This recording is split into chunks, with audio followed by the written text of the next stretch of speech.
भाई नहीं सर, नक्सली बिल्कुल तो आपने सही कहा कि भाई चैलेंज कैंपस बड़ा हो जाता है, लेकिन इन सब के बीच एक अच्छी बात है, 31 मार्च की जो डेडलाइन है, और पहली बार किसी देश के गृह मंत्री ने एक तारीख तय की है ऐसे मामलों को लेकर, तो ये काबिले तारीफ है, इसे इग्नोर नहीं किया जाना चाहिए। और जिस तरीके से नक्सल मोर्चे पर हमारे जवान जान की बाजी लगाकर इस मोर्चे पर डटे हुए हैं और आगे बढ़ रहे हैं, यह काबिले तारीफ है। लेकिन इससे पहले आदर्श साहब, एक बड़ा सवाल यह है, आपने गौर किया होगा कि लगातार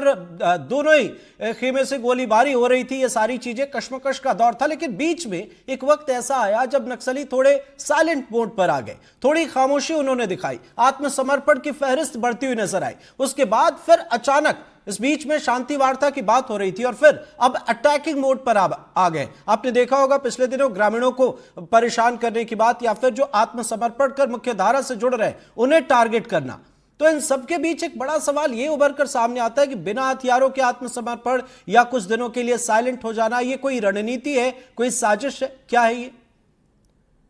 देखिए, भारत सरकार ने जो एक टाइम बाउंड एक्शन लेने की बात करी है, उससे एक तो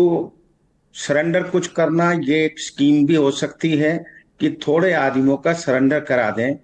और ज्यादा आदमी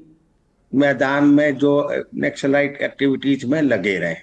और उसका कारण ये है कि जो हमारी फॉरेन जो एनिमीज हैं, वो इन नक्सलीज को, जैसे हमारे दोस्तों ने बताया, कि वो बाहर से फॉरेन से सपोर्ट कर रहे हैं। और जब कभी, क्योंकि जब ये हो गया कि अब मरने का क्वेश्चन आ गया है, जीने को और जीने और मरने की सिचुएशन है, तो बाहर की फोर्सेज जो हेल्प करती हैं वो भी बहुत ज्यादा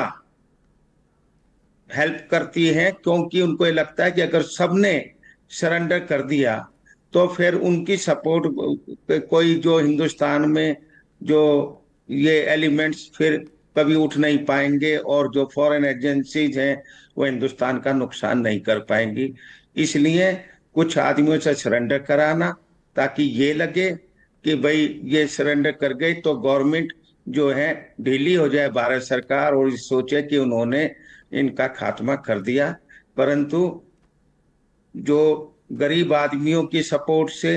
हमारे जो गरीब जो सिटीजन्स हैं उनकी भी इनको सपोर्ट रहे बिना, इसी जो आपने जी दिखाया कि कैसे इतनी बड़ी चीजें ऐसे हिल टॉप पे पहुंच जाती हैं, वो बिना लोकल सपोर्ट के पहुंच नहीं सकती। तो बिल्कुल बिल्कुल सही आपने फॉरेन कहा। हमारे एनिमीज जी सपोर्ट लेते हैं, पैसा खर्च करते हैं, और लेटेस्ट उनके पास इंस्ट्रूमेंट, और इनके आदमियों को भी फॉरेन में ट्रेंड करके, जैसे कि ये सारा असेंबल भी यहाँ कर रहे हैं, सारी चीज फैक्ट्री लगाई हुई है। ये कोई आसान, जब तक ट्रेनिंग प्रॉपर नहीं बिल्कुल होती। बिल्कुल सही आपने कहा कि ट्रेंड है और फैक्ट्री में डीजीएल राइफल लॉन्चर जैसे हथियार बन रहे हैं।